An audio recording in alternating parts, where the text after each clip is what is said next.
Thank you very much. As you are aware, the events in Zimbabwe have been distorted for quite some time. And these distortions have been simmering in all the capitals.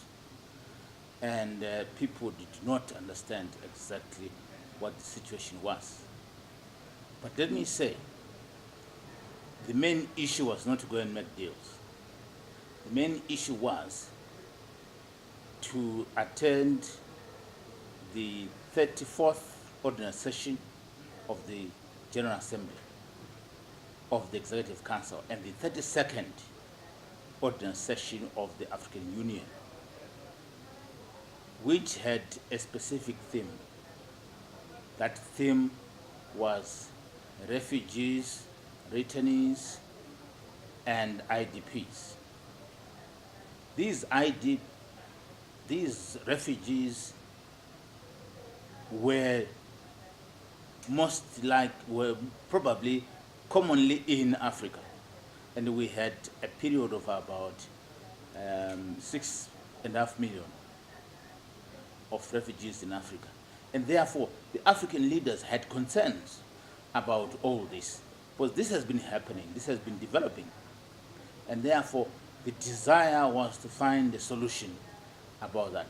So this main summit was then preceded by the officials who went and met, and also the Executive Council, which is the ministers, and finally the summit, which are the heads of state.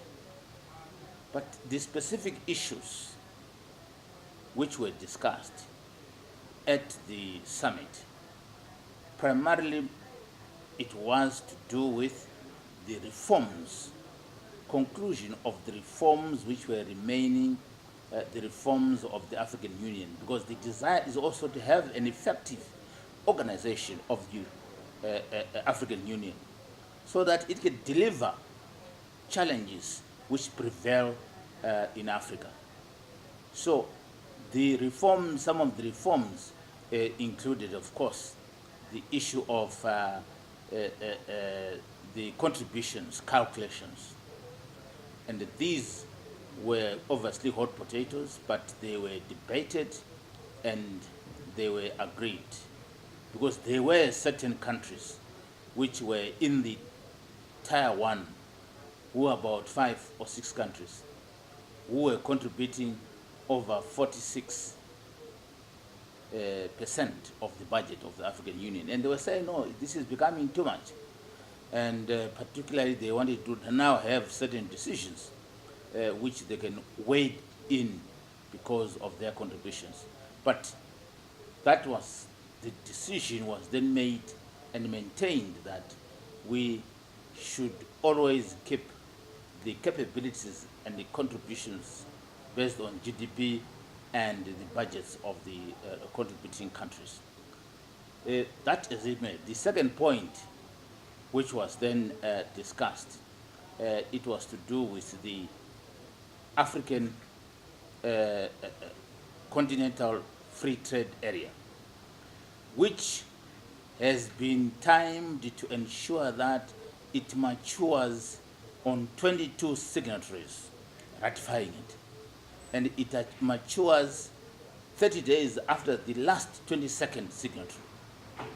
And this is going to be followed by the extraordinary summit, which is going to take place in Niger, and then which is going to be combined by a ceremony and obviously an extraordinary summit. All these, it means that it will be the beginning of inter-trade within Africa, which has got 1.2 billion people. And of course, the third point which was discussed was the Cotonou ACP EU post-Cotonou agreement. As you are aware, the ACP EU agreement is expiring in 2020. And therefore, it is critical and imperative that these negotiations must start now. And as they start now, the chairman of the commission was given the task to ensure that he updates the summit on the progress of this.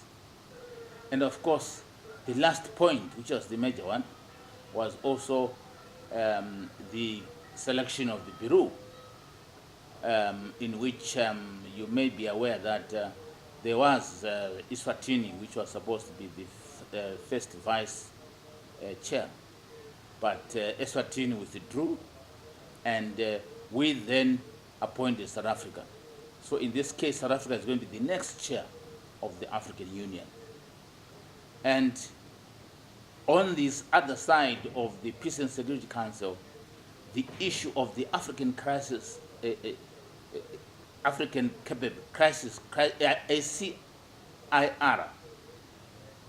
which is the African Crisis Response Initiative, which has been a border competing with the African Standby Force, was then decided that it must die a natural death, and the African Standby Force should then prevail. And that's begun so that we have got one organization which deals with issues of interventions and peacekeeping in Africa and all that.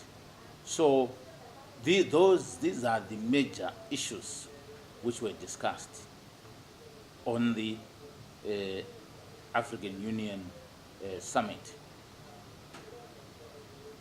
What else? The other segment of this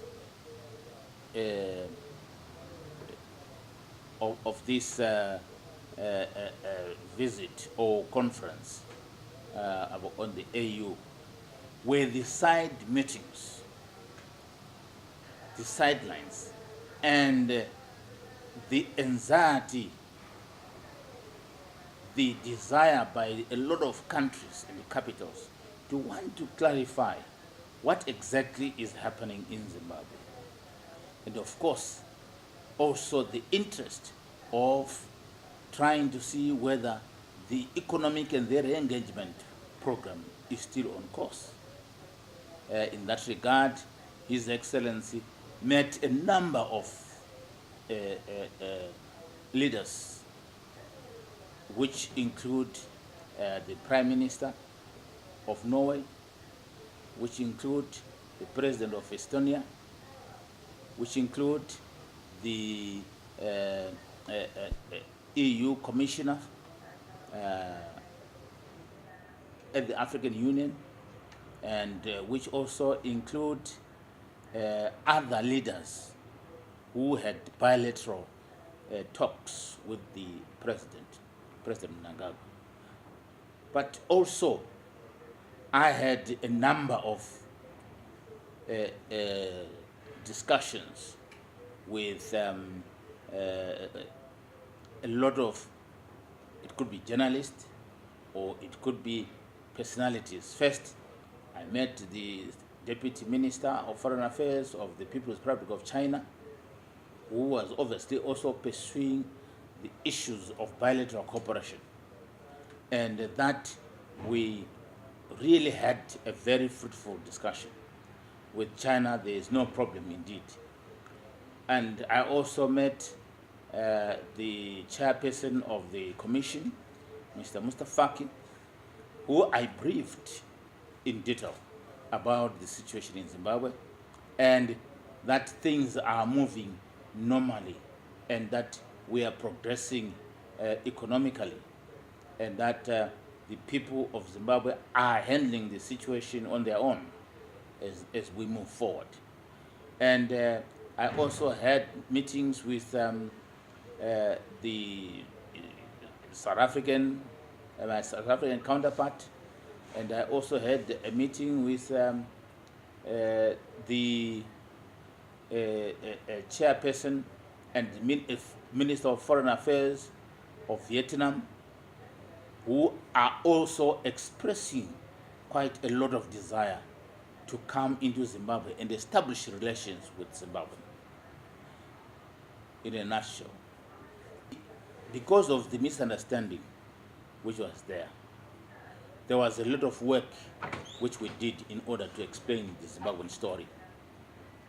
For example, I met the Assistant Secretary of the United States of America and spent about 2 hours with him and trying to articulate exactly the situation in Zimbabwe.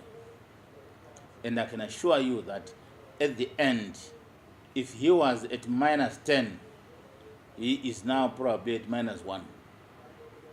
In other words, there is serious progress in terms of our re-engagement. And they are actually welcoming us to come into the US and then preach the same story so that the US should understand what is going on in Zimbabwe.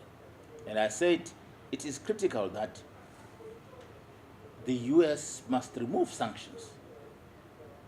We must be part of their goal so that we can trade, we can export our goods. And these impediments are the issues which are causing difficulties on our economy. And although you will not, of course, fully agree, but the message was clearly sent. I can tell you that, for example, the European Economic Commissioner, who actually facilitated the funding of about 234 million in the last year, has actually made a commitment to make a top-up of that money this year so that he can facilitate the reforms and a lot of other economic development programs. And also he has made a commitment to convince the EU that they must separate even politics from economics, because it is their desire, in fact, that they should continue. And from that perspective, we believe that the EU is going to come on board.